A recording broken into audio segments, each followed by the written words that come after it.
Good morning students, MKH video series में आपका स्वागत है। इस वीडियो में हम जो 8वीं क्लास है उसका 11वां चैप्टर स्टार्ट करेंगे जिसका नाम है क्षेत्रमिति। तो हम कुछ आकृतियों के क्षेत्रफल निकालना सीखेंगे, उनके परिमाप भी निकालेंगे और कुछ ठोस आकारों के लिए हम आयतन और पृष्ठीय क्षेत्रफल भी निकालेंगे। तो सबसे पहले जो हमें 11.1 प्रश्नावली में पढ़ना है वो क्षेत्रफलों के बारे में पढ़ना है। तो क्षेत्रफलों के लिए हमें कुछ सूत्रों को याद रखना है। तो सूत्र क्या होंगे? पहले हमारे पास है वर्ग।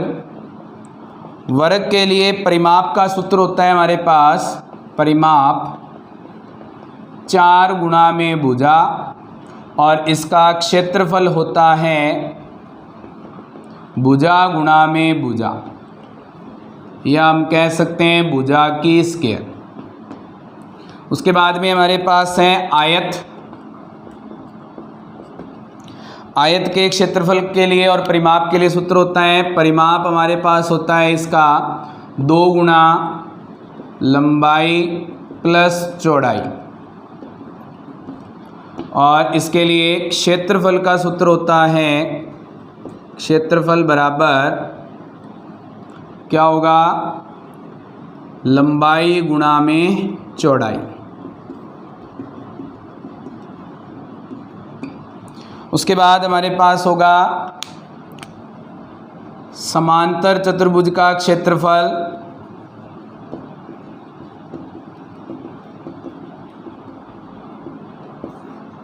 ये क्या होगा हमारे पास? समांतर चतुर्भुज के लिए परिमाप का सूत्र वही रहेगा जो आयत का था।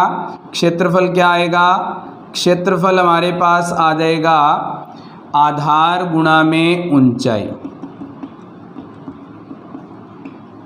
उसके बाद में हमारे पास है समचतुर्भुज का क्षेत्रफल।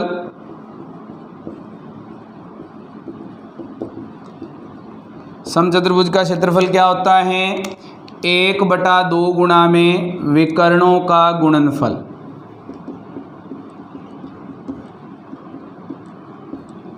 उसके बाद हमारे पास होता है समलंब चतुर्भुज का क्षेत्रफल।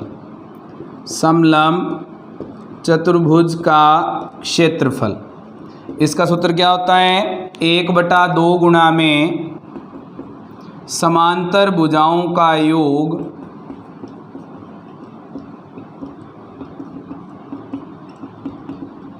गुणा में ऊंचाई। उसके बाद हमारे पास है त्रिभुज का क्षेत्रफल। त्रिभुज का क्षेत्रफल ये हमारे पास होता है 1/2 गुणा आधार गुणा में ऊंचाई।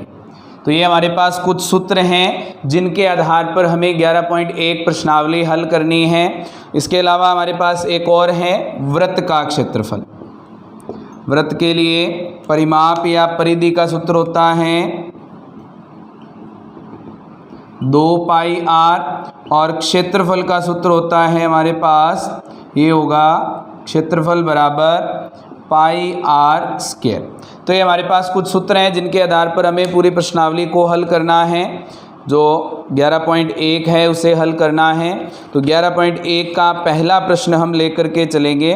तो पहला प्रश्न हमें दिया क्या है इसने 11.1 के लिए? पहला प्रश्न है हमारे पास कुछ आकृतियाँ दी हैं और डायग्राम दिए हैं, और इसके लिए कुछ वाक्य लिखे हैं जिन्हें हमें हल करके बताना है। तो पहला क्या दिया है प्रश्न? जैसा कि संलग्न आकृति में दर्शाया गया है। ये आपके प्रश्न जो पहला प्रश्न है वो आपकी स्क्रीन पे आ रहा है। क्या कहा है इसने? जैसा कि संलग्न आकृति में दर्शाया गया है, एक आयताकार और एक वर्गाकार खेत की माप दी गई है। यदि इनके परिमाप समान हैं तो किस खेत का क्षेत्रफल अधिक होगा? तो हमें 2 खेत दिए हैं, एक है वर्गाकार और एक हमारे पास है आयताकार। तो हमारे पास 2 तरह की आकृतियां हैं प्रश्न नंबर 1 में। पहला दिया है हमारे पास वर्ग, और दूसरा हमें दिया है इसने आयत। तो हमें कहा है इसने वर्ग की जो भुजा है वो है 60 मीटर, और आयत की लंबाई है 80 मीटर। हमें कहा है कि दोनों का परिमाप बराबर है, तो हमें एक क्षेत्रफल इसका ज्ञात करना है। तो हमारे पास क्या होता है परिमाप का सूत्र, आयत का परिमाप बराबर दिया है हमें वर्ग के परिमाप के। अब यहाँ से आयत के परिमाप का सूत्र क्या होता है, 2 गुणा लंबाई प्लस चौड़ाई। वर्ग का परिमाप क्या होता है, 4 गुणा में भुजा। यहाँ से 2 गुणा में लंबाई का मान क्या है 80, चौड़ाई का मान हमें ज्ञात करना है, बराबर में 4 गुणा भुजा का मान कितना है इसके लिए 60 मीटर। 2 गुणा में भाग में चला जाएगा, 80 प्लस चौड़ाई बराबर 4 गुणा 60 बटा में 2, 2 से 4 कट जाएगा, कितने आ जाएंगे 2, गुणा होंगे कितने आ जाएंगे 120। 80 प्लस का दूसरी साइड जाएगा क्या हो जाएगा माइनस का, तो 120 माइनस 80 कितने बचेंगे 40 मीटर। तो इसके लिए चौड़ाई कितनी है 40 मीटर। अब हमें ये बताना है कि किसका क्षेत्रफल ज़्यादा होगा, तो क्षेत्रफल निकालना है दोनों का। तो हमारे पास वर्ग का क्षेत्रफल निकालेंगे पहले, वर्गाकार खेत का क्षेत्रफल क्या बनेगा, ये बनेगा भुजा गुणा में भुजा, भुजा की स्क्वायर। तो यहाँ से भुजा का मान कितना है 60, गुणा में हमारे पास आ जाएगा 60, 60 को 60 से गुणा करेंगे 3600 मीटर स्क्वायर। उसके बाद में हमारे पास है आयत, तो आयताकार खेत का क्षेत्रफल क्या बनेगा हमारे पास, लंबाई गुणा में चौड़ाई। लंबाई कितनी है इसके लिए 80, गुणा में चौड़ाई कितनी है हमारे पास, चौड़ाई है इसके लिए 40, गुणा करेंगे कितने आ जाएंगे 3200 वर्ग मीटर। तो किसका क्षेत्रफल ज़्यादा है, ये हमारे पास वर्गाकार खेत का क्षेत्रफल ज़्यादा है। तो लिख देंगे अतः, ये लिख देते हैं अतः वर्गाकार खेत का क्षेत्रफल अधिक है। तो हमारा जो पहला प्रश्न है वो कंप्लीट हो गया। अब हम इसका दूसरा प्रश्न हल करेंगे। तो दूसरा प्रश्न हमें दिया है इसने, वो आपकी स्क्रीन पे आ रहा है। तो इसके लिए पहले हम क्वेश्चन को पढ़ेंगे ध्यान से, उसके बाद हम उसे हल करेंगे।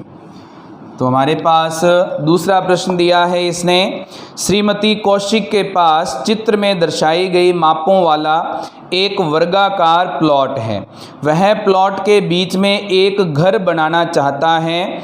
घर के चारों ओर एक बगीचा विकसित किया गया है। ₹55 प्रति वर्ग मीटर की दर से इस बगीचे के विकसित करने का व्यय हमें ज्ञात करना है। तो इनका व्यय ज्ञात करने के लिए हमें जो डायग्राम दिया है वो कुछ इस प्रकार का है। प्रश्न नंबर 2 में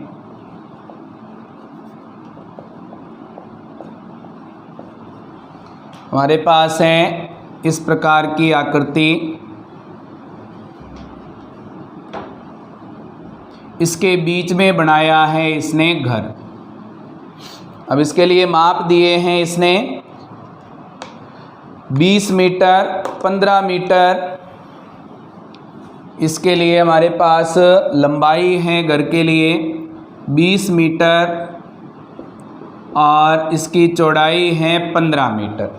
उसके बाद में जो प्लॉट है उसकी जो लंबाई और चौड़ाई है वो बराबर हैं, ये 25 मीटर हैं और ये भी क्या है हमारे पास 25 मीटर। अब इसने कहा है कि घर के अलावा जो चारों तरफ का भाग बच गया है उस भाग के ऊपर इसे करवाना है, बगीचा बनवाना है। और बगीचे का व्यय जो है वो आता है 55 रुपये प्रति वर्ग मीटर की दर से। तो हमें इस बगीचे का कुल व्यय ज्ञात करना है।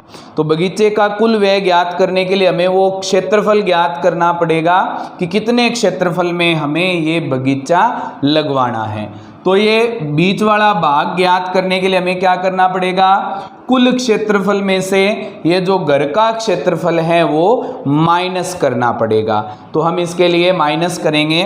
तो सबसे पहले हमारे पास घर के लिए माप दिया है, घर के लिए लंबाई है हमारे पास कितनी 20 मीटर, चौड़ाई कितनी है, चौड़ाई है 15 मीटर। उसके बाद में जो हमारे पास ये वर्ग दिया है, वर्गाकार खेत दिया है, इसके लिए भुजा कितनी है 25 मीटर। वर्गाकार खेत की भुजा ये हमारे पास है 25 मीटर। तो यहाँ से हमारे पास जो बगीचे का क्षेत्रफल है वो क्या बनेगा, बगीचे का क्षेत्रफल ये हमारे पास बन जाएगा कुल क्षेत्रफल माइनस घर का क्षेत्रफल। तो कुल क्षेत्रफल क्या होगा, वर्ग के आकार का है तो भुजा की स्क्वायर, घर का क्षेत्रफल क्या होगा, लंबाई गुणा में चौड़ाई। यहाँ से भुजा का मान कितना है, भुजा का मान है हमारे पास इसके लिए 25। तो 25 की स्क्वायर माइनस लंबाई है इसके लिए 20 गुणा में चौड़ाई है हमारे पास 15। 25 की स्क्वायर हो जाएगी 625 माइनस 20 को 15 से गुणा करेंगे, ये हमारे पास आ जाएंगे 300। 625 में से 300 घटेंगे, कितने बचेंगे 325 वर्ग मीटर। ये हमारे पास क्षेत्रफल है जिस पे हमें इसके लिए बगीचा बनाना है। तो बगीचा बनाने के लिए इसने व्यय दिया है 55 रुपये प्रति वर्ग मीटर के दर से। तो 1 वर्ग मीटर पर व्यय कितना है 55 रुपये। तो हमारे पास 325 वर्ग मीटर पर व्यय कितना आएगा, ये हमारे पास आएगा 325 गुणा में 55, कितने आएंगे गुणा करेंगे तो ये हमारे पास गुणा करेंगे 5 5 25, 2 बचेंगे, 10 और 2 12, 1 बचेगा, 15 और 1 16। यहाँ से 5 2 6 1 5 7 8 7 और 1 कितने आ जाएंगे 17,875 रुपये। तो हमारे पास व्यय कितना आएगा बगीचा लगवाने में 17,875 रुपये इसका व्यय आएगा। तो हमारा जो दूसरा प्रश्न है वो कंप्लीट हो गया। अब हम इसका तीसरा प्रश्न हल करेंगे। तो तीसरे प्रश्न में जो हमें तीसरा प्रश्न दिया है, पहले उस प्रश्न को लिखेंगे हम। क्या दिया है इसने, जैसा कि आरेख में दर्शाया गया है, प्रश्न नंबर 3, जैसा कि आरेख में दर्शाया गया है, एक बगीचे का आकार, एक बगीचे का आकार मध्य में आयताकार है और मध्य में आयताकार है और किनारों पर अर्धवृत्त के रूप में है, किनारों पर अर्धवृत्त के रूप में है।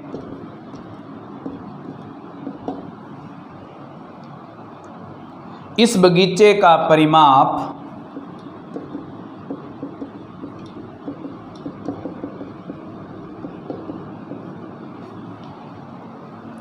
और क्षेत्रफल ज्ञात कीजिए।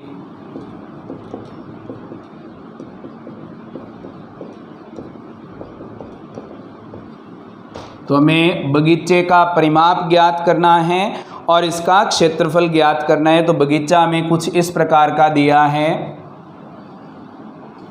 बीच में आयताकार भाग हैं और दोनों तरफ इस तरह के अर्धवृत्त बनाए गए हैं। अब इसके लिए जो माप दिए हैं, इसका व्यास है 7 मीटर और इसके लिए जो हमारे पास त्रिज्या बनेगी वो 3.5 मीटर। कुल जो इसकी लंबाई है वो है हमारे पास 20 मीटर। तो हमें इसके लिए पहले परिमाप ज्ञात करना है, उसके बाद हमें इसका क्षेत्रफल ज्ञात करना है। तो परिमाप के लिए हमारे पास इसकी सभी जो भुजाएं हैं, ये जो दो लंबाइयां हैं, उनको जोड़ना होगा और जो अर्धवर्त बन रहे हैं इनका परिमाप जोड़ना होगा। तो हमारे पास अर्धवर्त का व्यास कितना बनेगा, हमारे पास 7 मीटर। त्रिज्या कितनी आ जाएगी इसके लिए, त्रिज्या हमारे पास आ जाएगी 7/2 मीटर।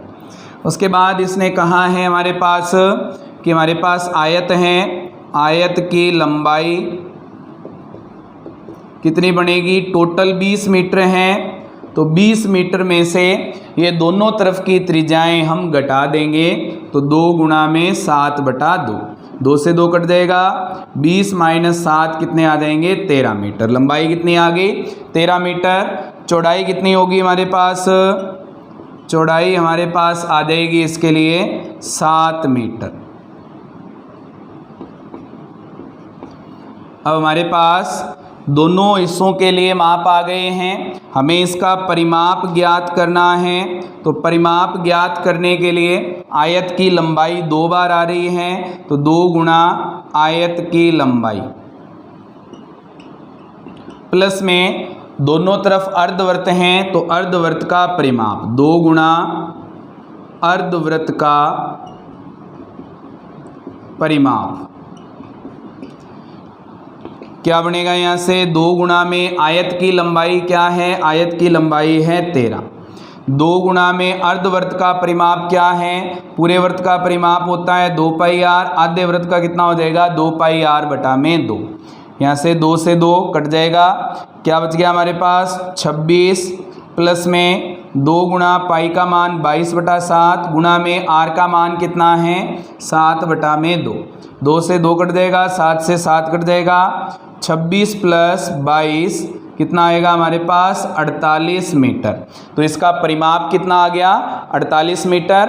अब हमें इसके लिए क्षेत्रफल ज्ञात करना है, तो क्षेत्रफल ज्ञात करेंगे। क्षेत्रफल कितना आएगा, इसमें 2 भाग हैं, एक आयत है, 2 अर्धवृत्त हैं। तो आयत का क्षेत्रफल निकालेंगे पहले। आयत का क्षेत्रफल क्या बनेगा हमारे पास, लंबाई गुणा में चौड़ाई। लंबाई क्या है हमारे पास 13 मीटर, चौड़ाई है 7 मीटर, तो क्या देगा 91 वर्ग मीटर।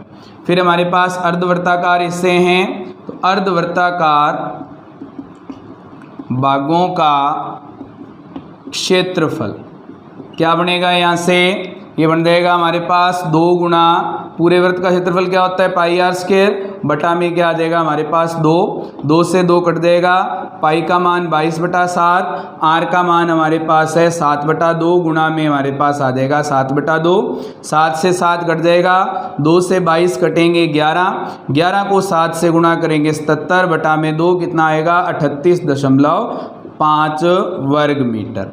ये हमारे पास क्या आ गया, अर्धवृत्ताकार भागों का क्षेत्रफल आ गया।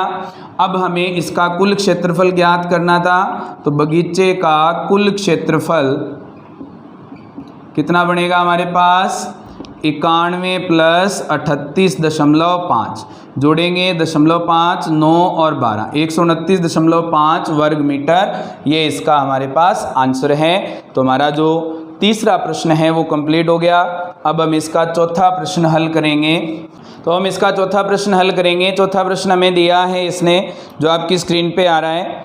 फर्श बनाने के लिए उपयोग की जाने वाली एक टाइल का आकार समांतर चतुर्भुज के आकार का है, जिसका आधार है 24 सेंटीमीटर तथा संगत ऊंचाई है 10 सेंटीमीटर।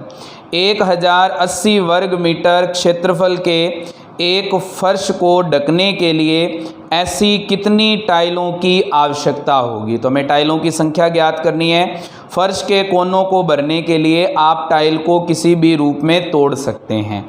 तो ये हमें क्वेश्चन दिया है। तो हमें पहले टाइल के लिए माप दिया है। टाइल के लिए जो माप दिया है वो लिखेंगे। टाइल के आधार है हमारे पास वो है 24 सेंटीमीटर।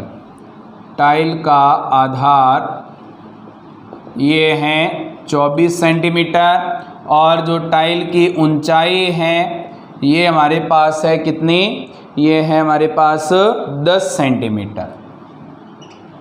फर्श का क्षेत्रफल कितना है हमारे पास, 1080 वर्ग मीटर। तो ये हमारे पास फर्श का क्षेत्रफल दिया है। हमें इसके लिए टाइलों की संख्या ज्ञात करनी है। तो टाइलों की संख्या बराबर क्या बनेगा, टाइलों की संख्या के लिए ये बनेगा फर्श का क्षेत्रफल बटा में हमारे पास आ जाएगा एक टाइल का क्षेत्रफल। तो हमें भाग देना है तो पहले ये दोनों एक जैसी इकाइयों में होना जरूरी है। तो एक जैसी इकाइयों में करने के लिए सेंटीमीटर में था, ये मीटर में है, तो इसे सेंटीमीटर में बदलेंगे। 1 मीटर को सेंटीमीटर में बदलते हैं तो किससे गुणा करना होता है, 100 से। तो यहाँ पे स्क्वायर है इसलिए 2 बार 100 से इसे गुणा कर देंगे। ये किसमें आ गया, सेंटीमीटर स्क्वायर में। अब यहाँ से फर्श का क्षेत्रफल कितना दिया है, 1080 गुणा में 100 गुणा में 100। एक टाइल का क्षेत्रफल, टाइल का क्षेत्रफल क्या होगा, ये टाइल है समचतुर्भुज के आकार की, क्षेत्रफल क्या हो जाएगा, आधार गुणा में ऊंचाई। अब यहाँ से 1080 गुणा में 100 गुणा 100 बटा में आधार है इसका कितना, 24 गुणा में ऊंचाई है इसकी 10। तो 0 से तो 0 कट गया, 24 का भाग देंगे इसमें, कितने पर भाग जाएगा ये आ जाएगा हमारे पास, पहले ये 6 पर भाग जाएगा 4, ये 6 पर भाग देंगे, 6 कम 6 8 से 48, 180। 180 में 4 का भाग देंगे कितना आ जाएगा, ये बन जाएगा 4 चौक 16, 2 बचेंगे, 4 5 20, 45 गुणा में हमारे पास कितना आ गया, 1000। 100 और 10 को गुणा करेंगे 1000, 45 को 1000 से गुणा करेंगे कितने आ जाएंगे, 45,000। तो इसका मतलब कितनी टाइलों की आवश्यकता होगी, इसमें 45,000 टाइलों की आवश्यकता होगी। तो हमारा जो चौथा प्रश्न है वो कंप्लीट हो गया। अब हम इसका 5वां प्रश्न हल करेंगे। 5वां प्रश्न जो है आपका वो भी आपके बोर्ड पे आ रहा है, स्क्रीन पे आ रहा है, उसे हम पढ़ेंगे और उसके बाद में हम उसे हल करेंगे।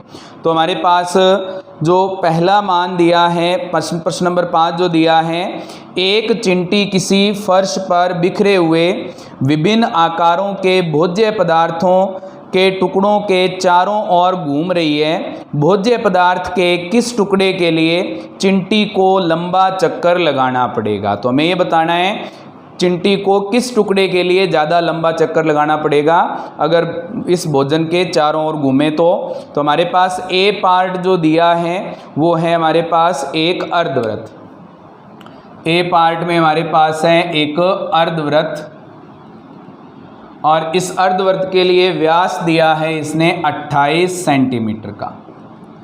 इसके लिए हमें बताना है पहले कितनी दूरी तय करनी पड़ेगी, फिर हम बी के लिए ज्ञात करेंगे और फिर हम इसके लिए सी के लिए ज्ञात कर लेंगे। तो हमारे पास व्यास दिया है इसका 28 सेंटीमीटर, त्रिज्या कितनी हो जाएगी 28 बटा में 2 बराबर 14 सेंटीमीटर। यहाँ से हमारे पास इसके लिए त्रिज्या आ गई। अब इसके लिए हमें परिमाप ज्ञात करना है। तो टुकड़े का चक्कर लगाने में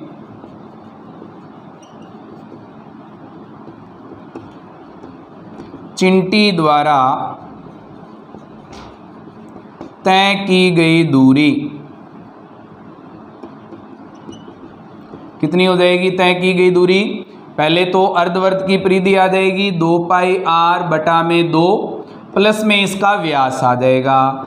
क्या बन जाएगा हमारे पास, 2 से 2 कट जाएगा, पाई का मान 22 बटा 7, r का मान कितना है 14, प्लस में व्यास कितना है 28। 7 से 14 कटेगा 2, 22 को 2 से काटेंगे 44, गुणा करेंगे 44 और प्लस में कितना आ जाएगा 28। 28 और 44 जुड़े कितने हो जाएंगे 12, एक अंसिल 6 और एक 7, ये आ जाएंगे 72 सेंटीमीटर।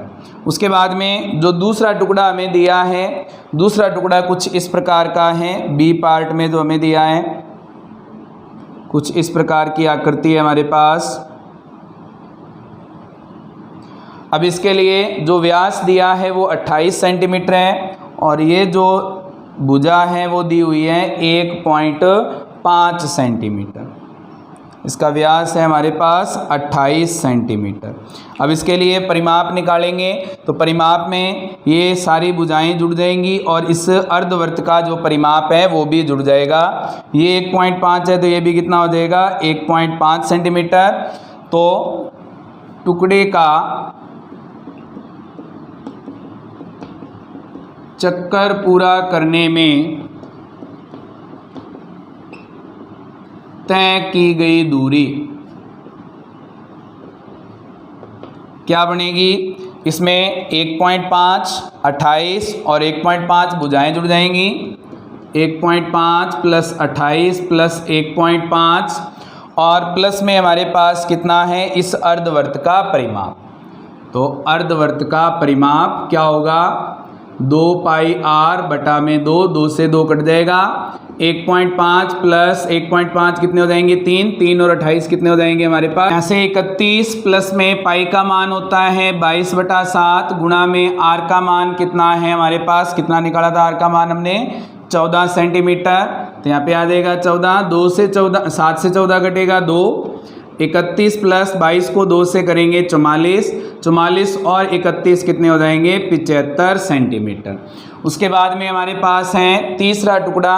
तीसरे टुकड़े की जो आकृति हमें दी है वो हमारे पास कुछ इस प्रकार की है, शंक्वाकार। ये हमारे पास हिस्सा बना हुआ है। इसके लिए इसने कहा है कि इसकी जो व्यास है वो है 28 सेंटीमीटर। ये भुजा है 2 सेंटीमीटर, ये भुजा भी है 2 सेंटीमीटर। यहाँ से हमें इसके लिए जो इसकी तय की गई दूरी है चिंटी के लिए वो हमें ज्ञात करनी है। तो चिंटी द्वारा तय की गई दूरी कितनी हो जाएगी 2 सेंटीमीटर और 2 सेंटीमीटर, ये भुजाएं जुड़ जाएंगी 2 + 2 प्लस में इसके अर्धवृत्त का परिमाप जुड़ जाएगा वो क्या होगा पाई r। 2 + 2 कितने हो जाएंगे 4 प्लस में पाई का मान 22/7 गुणा में r का मान कितना है इसके लिए भी 14, 7 से 14 कटेगा 2, 4 प्लस 22 गुणा 2 कितने हो जाएंगे 44 और 4 कितने हो जाएंगे हमारे पास 48 सेंटीमीटर। तो पहले टुकड़े के लिए कितनी दूरी तय करनी पड़ेगी 72 सेंटीमीटर, दूसरे टुकड़े के लिए 75 सेंटीमीटर और तीसरे टुकड़े के लिए हमारे पास कितना आएगा 48 सेंटीमीटर। तो हमारा जो कौन सा टुकड़ा है जिसके लिए इसे ज़्यादा दूरी तय करनी पड़ेगी, टुकड़ा बी के लिए। तो हम लिख देंगे अतः बी टुकड़े के लिए अधिक दूरी तय करनी पड़ेगी।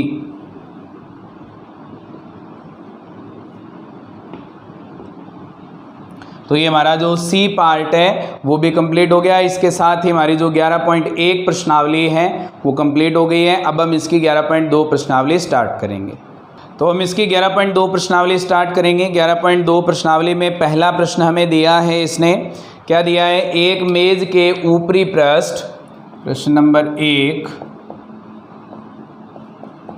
एक मेज के ऊपरी पृष्ठ का आकार समलंब जैसा है, का आकार समलंब जैसा है। यदि इसकी समांतर भुजाएं, यदि इसकी समांतर भुजाएं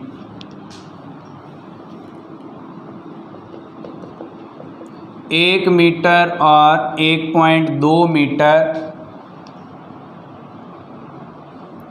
हैं तथा इन समांतर भुजाओं के बीच की दूरी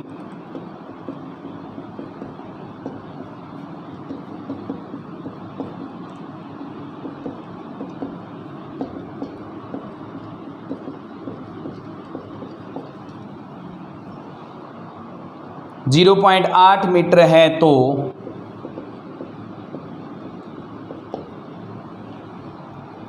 इसका क्षेत्रफल ज्ञात कीजिए। इसका क्षेत्रफल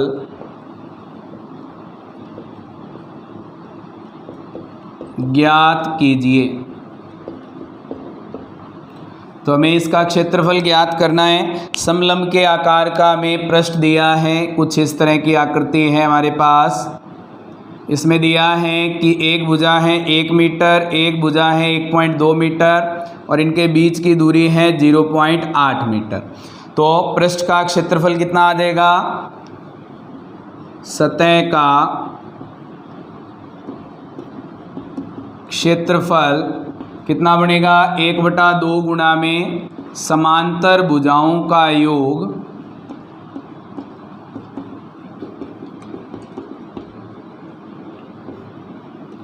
गुणा में ऊंचाई। तो हमारे पास क्या आएगा यहाँ से? 1/2 गुणा में समांतर भुजाएं कौन सी हैं?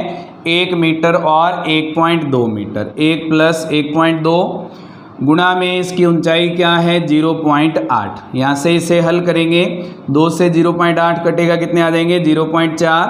1 और 1.2 जुड़ेंगे 2.2 गुणा में 0.4 गुणा होंगे, कितने आ जाएंगे? 8 और 8 कितना आ जाएगा?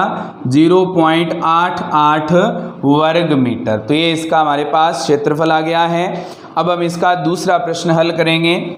दूसरा प्रश्न जो दिया है उसे लिखेंगे पहले और उसके बाद हम उसे हल करेंगे। तो दूसरा प्रश्न क्या दिया है? एक समलंब का क्षेत्रफल, प्रश्न नंबर 2,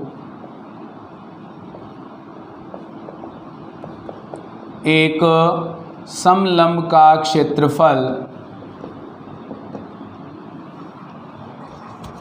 34 वर्ग सेमी है और ऊंचाई 4 सेंटीमीटर है।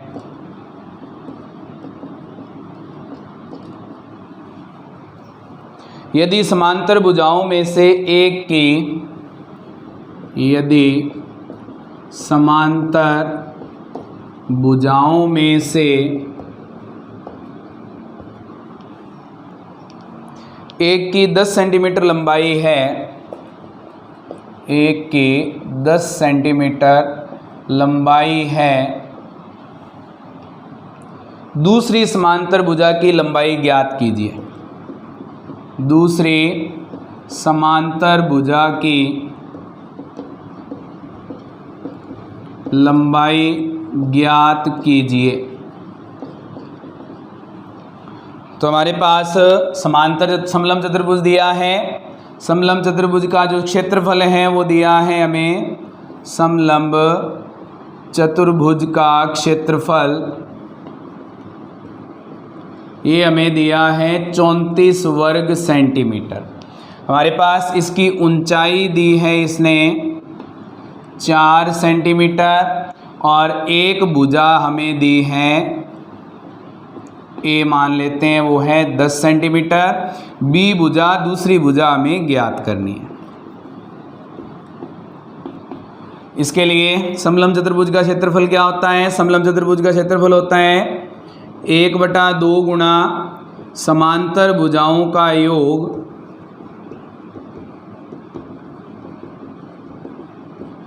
गुणा में ऊंचाई बराबर हमारे पास क्षेत्रफल दिया कितना है? 34। अब यहाँ से 1/2 गुणा में समांतर भुजाओं का योग में एक भुजा इसने दी है 10, दूसरी भुजा भी हमें ज्ञात करनी है, गुणा में इसकी ऊंचाई है 4 सेंटीमीटर। 2 से 4 कटेगा 2, बराबर में है हमारे पास 34।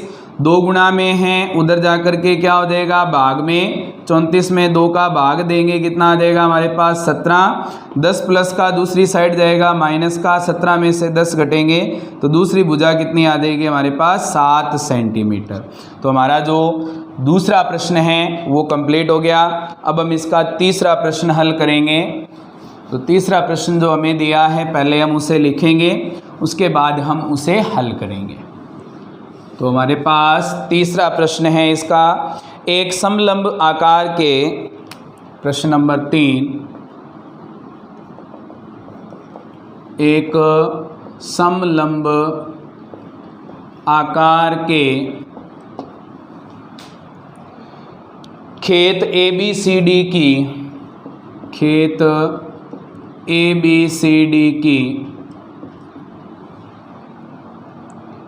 बाड़ की लंबाई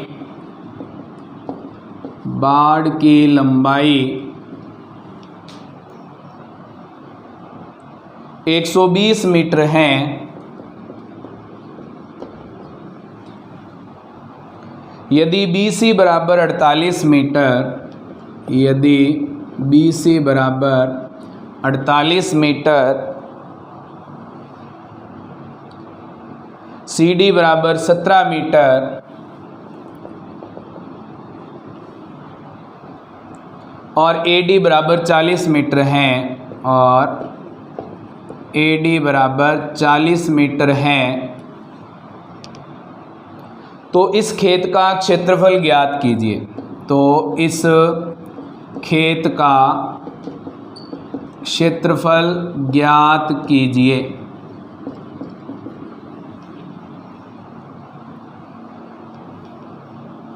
भुजा AB समांतर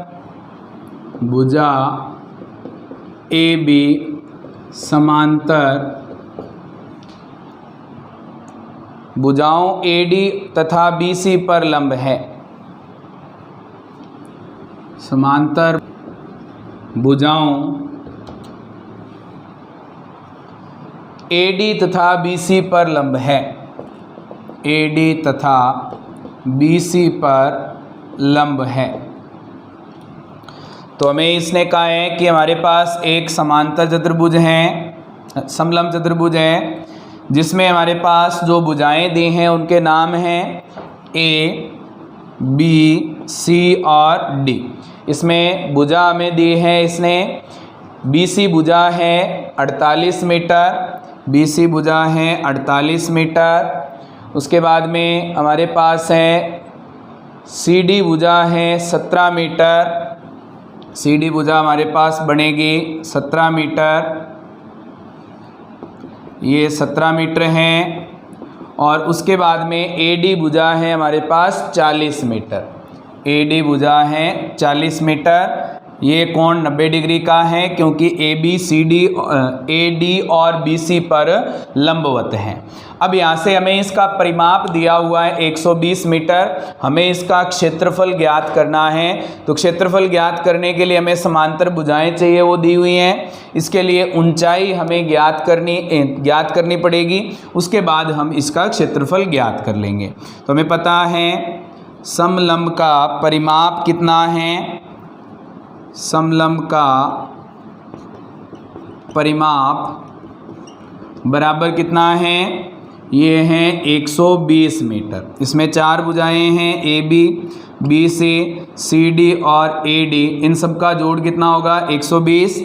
AB का मान हमें ज्ञात करना है, BC का मान है हमारे पास 48, CD का मान है हमारे पास 17, AD का मान है हमारे पास 40 बराबर 120। AB प्लस 48 और 40 88, 88 और 17 हो जाएंगे हमारे पास 95 और 10 105 बराबर 120। 105 प्लस का दूसरी साइड जाएगा माइनस का, 120 माइनस 105, AB का मान कितना आ गया, ये आ गया हमारे पास 15 मीटर। तो AB ऊंचाई आ गई हमारे पास। अब इसका क्षेत्रफल हम ज्ञात कर सकते हैं। समलंब का क्षेत्रफल बराबर 1/2 गुणा में समांतर भुजाओं का योग गुणा में इसके हमारे पास है ऊंचाई। 1/2 गुणा में समांतर भुजाएं कौन कौन सी हैं, समांतर भुजाएं हमारे पास हैं 40 और 48। तो 40 प्लस 48 गुणा में ऊंचाई हमारे पास कितनी आई है इसके 15 मीटर। कितना बनेगा 1/2 गुणा में 88 गुणा में 15, 2 से 88 कटेगा, कितने बचेंगे 44। 44 को 15 से गुणा कर देंगे, 60 6 बचेंगे, कितने हो जाएंगे 660 वर्ग मीटर। तो इसका क्षेत्रफल कितना आ गया हमारे पास 660 वर्ग मीटर। तो हमारा जो तीसरा प्रश्न है वो कंप्लीट हो गया है। इस वीडियो में हम इतने ही क्वेश्चन करेंगे, आगे वाले क्वेश्चन हम नेक्स्ट वीडियो में करेंगे। उम्मीद करते हैं आपको ये वीडियो पसंद आई होगी। फिर भी कोई प्रॉब्लम है तो चैट बॉक्स में लिख करके बता सकते हैं। Thank you students.